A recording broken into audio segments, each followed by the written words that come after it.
Hello everyone, thanks so much for tuning into Sin's Workshop. I hope you're all having a wonderful day. So today we're going to be reviewing Verity Guild by Maya Corland.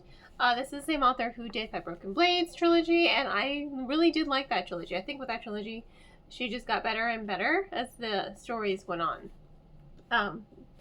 3 was jaw-dropping. Didn't see that coming, not from a mile away, but that's a whole nother thing entirely. So this is a new book from Corland, Verity Guild. And it has a more mature kind of tone to it versus Five Broken Blades was a little bit more new adult in the writing style, which a lot of people I heard didn't really like. I personally liked it. I thought it made it a little bit more accessible, but that was like the biggest critique that I heard, right? This one has a more mature writing style, but it's still Maya Corland. You can still tell it's her. Like, the writing style itself hasn't changed. It's just like the tone of the story that has gotten a little bit more mature. We're dealing with a Roman-inspired kind of fantasy, and it follows Kara and Tor. So it's a dual POV novel. First of all, I love the setting and I love the atmosphere of the novel. I love that Roman feel. I feel like, I mean, what is the deal with writers just be like, we're going to write something Roman inspired? Not that I'm mad at it, but it seems to be like a trend. Again, not mad about it, kind of like it, digging it.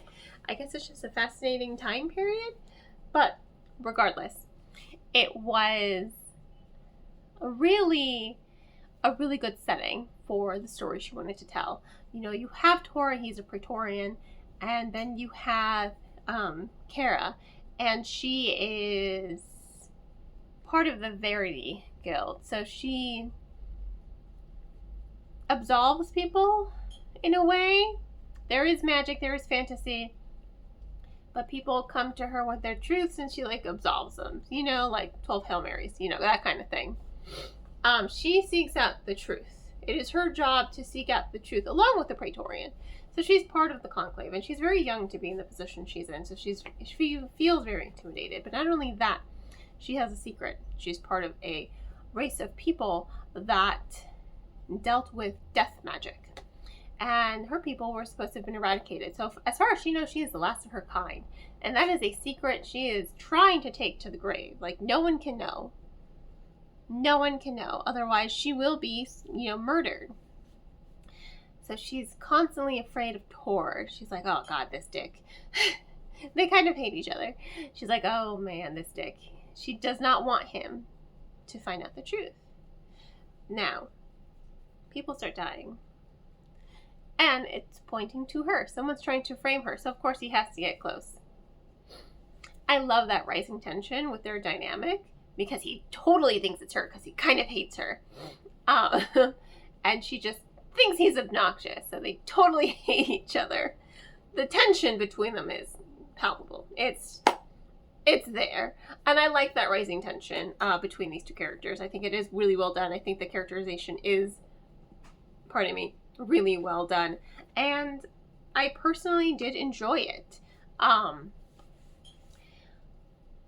It also reminded me of And Then There Were None, because while people are dying, you know, they're in the conclave, they're trying to dispute matters between, you know, the different regions and come to terms with everything, people start dying. And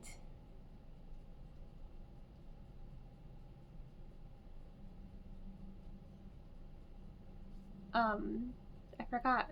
Train of thought. Oh, you know, they're trapped, right? And I'm thinking, okay, so one of them here. So it was very much, you know, and then there were none vibes for me. And I really, really enjoyed that. I really liked the story. I liked the rising tension. I liked the atmosphere. And I liked the steaminess between Kara and Tor. I thought it was really well done. And I think that their characterizations, they don't seem like overly complex characters to me, but they are likable characters. I like the tone. I like the narrative. I like the setting of the story. The ending is a cliffhanger. Like, what the fuck was that? So they go from enemies to allies to lovers as well. Like I said, the tension between these two characters is palpable. I liked the rising tension. I like Corlin's storytelling, and I like her style of writing because it's very easy, it's very accessible. It's not a whole lot of flourishes and flowery. It is a story, and I feel like it's very character driven. Her storytelling is very character driven. So when you have a writer who focuses really on driving those characters, you have to make sure that those characters shine. And I think Corlin does a really good job with Kara and Tora, making them shine in their own right. I personally really enjoyed the book more than I thought I would. I was a little iffy about it. I'm always hesitant when my Red Tower books because they're really hit or miss for me when it comes to Red Tower. They're very much romantically inspired, and I am not always a romantic person. So I went into this with a little bit of hesitancy because it wasn't arc sent to me by Red Tower, and I'm just like, you know what?